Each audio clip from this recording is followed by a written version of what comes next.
حفیظ جلندری حالقے کائنات کی حمد و ثنا بیان کرتے ہوئے تشریح طلب شعر کے پہلے مصرع میں عرض کرتے ہیں کہ زمین پر ہمیں اللہ تعالیٰ کی قدرت کی جتنی بھی نشانیاں نظر آتی ہیں وہ اس کے جلووں کے انداز ہیں۔ ہم ان علامتوں کو دیکھ کر اللہ کی ذات کے بارے میں قیاس آرائیاں کر سکتے ہیں۔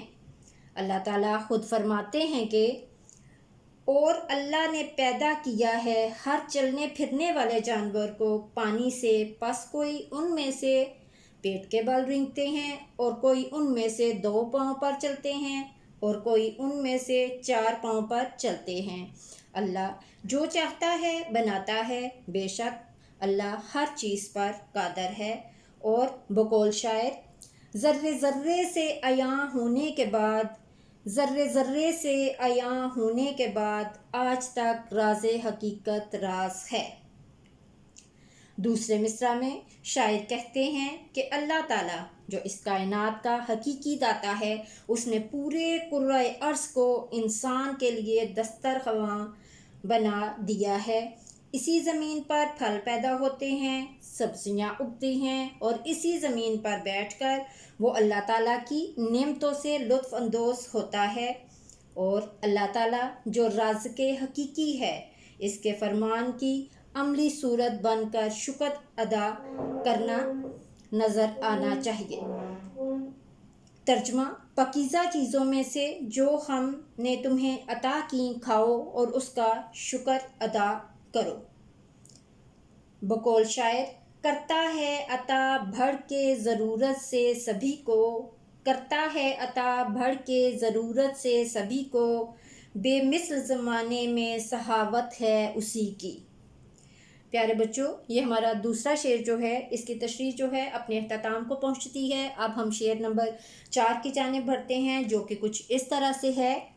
یہ سرد و گرم، خشک و تر، اجالا اور تاریکی، یہ سرد و گرم، خشک و تر، اجالا اور تاریکی، نظر آتی ہے سب میں شان اسی کی ذات باری کی۔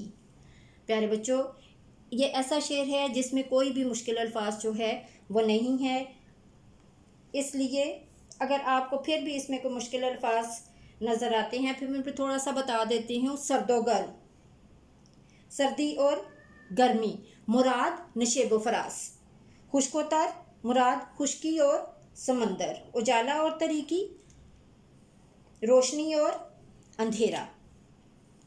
اب ہم چلتے ہیں اسی شعر کے مفہوم کی جانب، جو کہ کچھ اس طرح سے ہے۔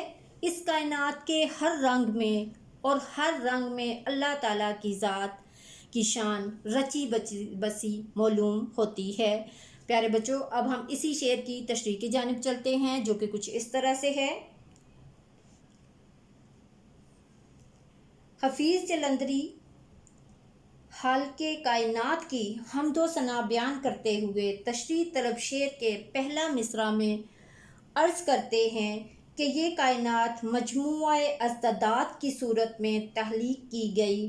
اگر سردی ہے تو اس کی ضد گرمی کو پیدا کیا گیا، اگر خشکی ہے تو اس کی مخالف تری سمندر کو بنایا گیا، اگر اجالا ہے تو تاریکی پیدا کی گئی۔ یہ سب نشانیاں اللہ کی ہیں، جیسا کہ اللہ خود قرآن مجید میں ارشاد فرماتے ہیں۔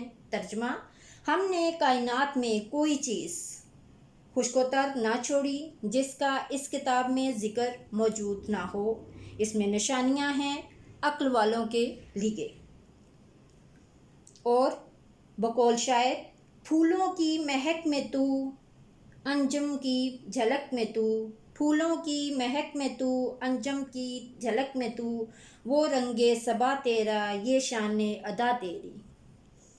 دوسرے مصرع میں شاعر کہتے ہیں کہ کائنات میں جو چیز بھی ہمارے دائرہ بصارت میں آتی ہے، اس پر غور کریں تو ہمیں معلوم ہوتا ہے کہ سب سے بڑی شان اللہ کی شان ہے۔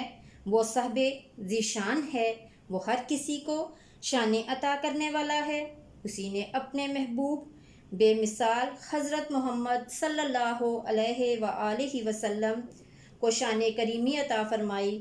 اللہ تعالیٰ خود ارشاد فرماتے ہیں کہ ترجمہ: اے محبوب، ہم نے آپ کو خیر کثیر بہت سی شانیں عطا فرمائیں۔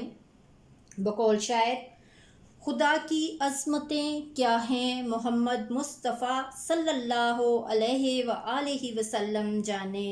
خدا کی عظمتیں کیا ہیں محمد مصطفیٰ صلی اللہ علیہ وآلہ وسلم جانے۔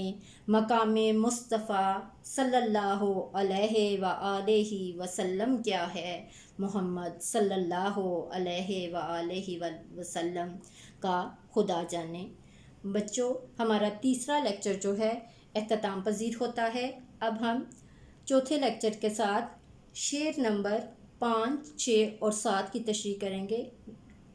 اللہ حافظ۔